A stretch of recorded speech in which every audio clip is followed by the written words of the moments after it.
नमस्कार दोस्तों, स्वागत है आप सभी का आपके अपने YouTube चैनल पे जिसका नाम है गुरुकुल एजुकेशन। जिसमें हम बात कर रहे हैं पॉलिटी के बारे में, जो हमारे भारतीय संविधान है उसके बारे में हम बात कर रहे हैं। आज हम स्टार्ट करेंगे 17th क्लास, जिसमें हम देखेंगे पार्ट 4 यानी डीपीएसपी के बारे में। डीपीएसपी का फुल फॉर्म है directive principle of state policy, जिसमें हम बात करेंगे आर्टिकल 36 टू 51 यानी 36 से लेकर 51 तक टोटल, जिसमें 16 आर्टिकल दिए गए हैं उसके बारे में हम बात करेंगे। इससे पहले हमने फंडामेंटल राइट्स के बारे में हमने कंप्लीट कर लिया, जिसमें हमने आर्टिकल 12 से लेकर आर्टिकल 35 तक देखा। तो आर्टिकल 32 में हमने पढ़ा था, जिसमें बोला गया था कि बी आर अम्बेडकर जी जो हमारे आर्टिकल 32 को heart and soul of the constitution बोलते हैं। एक क्वेश्चन पूछा गया था एसएससी में कि अगर बी आर अम्बेडकर द्वारा हार्ट एंड सोल बोला जाता है तो आर्टिकल 32 को बोलेंगे, लेकिन अगर बी आर अम्बेडकर जी का नाम ना दे करके सिंपल पूछे कि heart and soul of the constitution क्या है तो उसको हम प्रियम्बल बोलेंगे। ये आप याद रखेंगे, ठीक है। ये कन्फ्यूजन पैदा करता है इस क्वेश्चन में। आप याद रखेंगे कि 32 भीमराव अम्बेडकर द्वारा जो heart and soul of the constitution है वो आर्टिकल 32 के बारे में बात करता है। वैसे हम प्रियम्बल को बोलते हैं heart and soul of the constitution. तो हमने पिछले क्लास में हमने देखा था फंडामेंटल राइट्स, जो हमारा कंप्लीट हो गया था पिछली क्लास में। आज हम बात करेंगे डीपीएसपी के बारे में यानी directive principle of state policy के बारे में, और आर्टिकल 36 जिसमें हम बात करेंगे आर्टिकल 36 से लेके आर्टिकल 51 तक। आज हम देखेंगे आर्टिकल 36 और आर्टिकल 37। चलिए स्टार्ट करते हैं। पहले हम देखेंगे डीपीएसपी आखिर में होता क्या है, इसको बनाया किस लिए गया था, इसका एम क्या था।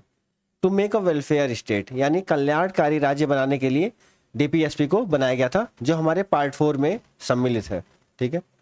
This directive are not enforceable by orders of the court, that's why they are called non-justiciable provision। यानी ये जो निर्देश होते हैं अदालत के आदेशों द्वारा लागू करने योग्य नहीं होते हैं, यही कारण है कि उन्हें गैर न्यायोचित प्रावधान कहा जाता है। ये जो डीपीएसपी बनाया गया है पार्ट 4 में जो है, इसको हम कोर्ट में, जैसे अगर कोई राज्य अपना कार्य अच्छे तरीके से नहीं कर रहा है, जो इसमें जो भी चीज़ें डीपीएसपी में दी हुई है उसको सही तरीके से नहीं कर रहा है, तो आप कोर्ट में जाके ये नहीं बोल सकते कि ये स्टेट ऐसे कार्य नहीं कर रहा है।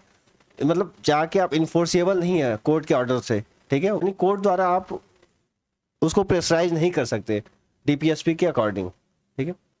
जनता के हित के लिए कार्य स्टेट करेगा, ये डीपीएसपी में दिया हुआ है। This is taken from Irish constitution यानी आयरलैंड के संविधान से डीपीएसपी को लिया गया था, जो हमारे संविधान का पार्ट 4 दिया गया है।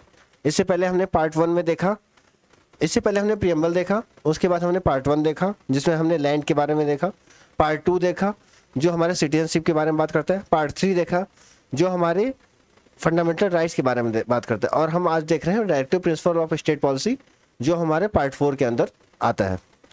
इसमें हम देखेंगे आर्टिकल 36 और आर्टिकल 37। आर्टिकल 36 में है डिफिनेशन ऑफ स्टेट या फिर डिफिनेशन ऑफ डायरेक्टिव प्रिंसिपल, निर्देशक सिद्धांत की स्थिति या परिभाषा को परिभाषित करता है, ठीक है। अगर हम बात करें तो आर्टिकल 12 भी स्टेट को डिफाइन करता है, जो हमारे फंडामेंटल राइट्स के अंदर आता है, और आर्टिकल 36 भी स्टेट को ही डिफाइन करता है जो डीपीएसपी के अंदर आता है।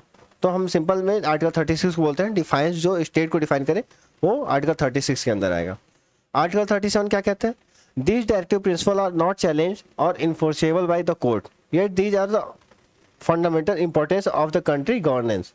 यानी इन निर्देश सिद्धांतों को अदालत द्वारा चुनौती या प्रवर्तनीय नहीं किया जाता, फिर भी ये देश के शासन में मौलिक महत्व रखते हैं।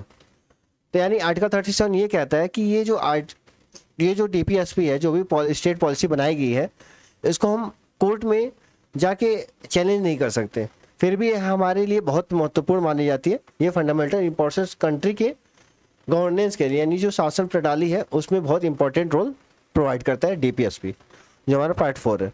इसको हमने 3 पार्ट में डिवाइड किया है। कौन कौन सा, सोशलिस्ट गोल, गांधीयन गोल, सिविक या इंटेलेक्चुअल गोल। सोशलिस्ट गोल यानी समाजवादी लक्ष्य, जिसमें आर्टिकल 38 है, article 39, article 41, article 42, article 43, article 46।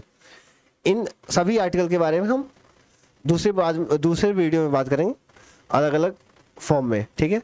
Gandhian गोल है जिसमें आर्टिकल 43, 47 और 48 दिया गया है। सिविक या इंटेलेक्चुअल गोल जो नागरिक का बौद्धिक लक्ष्य है, उसको आर्टिकल 39, 44, 45, 49 और 50, 51 में दिया गया है। तो इस 16 आर्टिकल को 3 पार्ट में डिवाइड हम बोल सकते हैं अगर देखें तो, और ये टोटल 16 आर्टिकल डीपीएसपी में दिया गया है, आर्टिकल 36 से लेकर आर्टिकल 51 तक, जो हमारे पार्ट 4 का अधिकार दिया गया है। ठीक है, और ये याद रखेंगे डीपीएसपी कहाँ से लिया गया था, ये हमने आयरलैंड से लिया था, जो आयरिश कॉन्स्टिट्यूशन बोलते हैं जिसको। ठीक है, और आर्टिकल 36 देखा हमने, जो आर्टिकल 12 की तरह ही डिफाइन करता है स्टेट को। और आर्टिकल 37 क्या कहता है कि जो डीपीएसपी है ये इन्फोर्सिएबल नहीं है कोर्ट में, फिर भी हमारे देश के कानून में बहुत इंपॉर्टेंट रोल प्रोवाइड करता है। तो आज के लिए इतना ही हम देखेंगे, बाकी नेक्स्ट वीडियो में हम बात करेंगे, हर एक आर्टिकल को अलग अलग ब्रीफली हम नॉलेज देंगे। तो अगर आपको इस क्लास की या फिर किसी भी क्लास की PDF फाइल चाहिए तो आप टेलीग्राम चैनल ज्वाइन कर सकते हैं। ये सर्च करेंगे टेलीग्राम में जाके t.me/gurukul_edu_1998 तो आ जाएगा। सिंपल अगर आप सर्च कर देंगे गुरुकुल एजुकेशन तभी आपको हमारा चैनल मिल सकता है, और वहाँ पे सारे PDF आपको प्रोवाइड किए जा सकते हैं। Please like share and subscribe जरूर करें, बेल आइकन दबाएं। Thank you very much.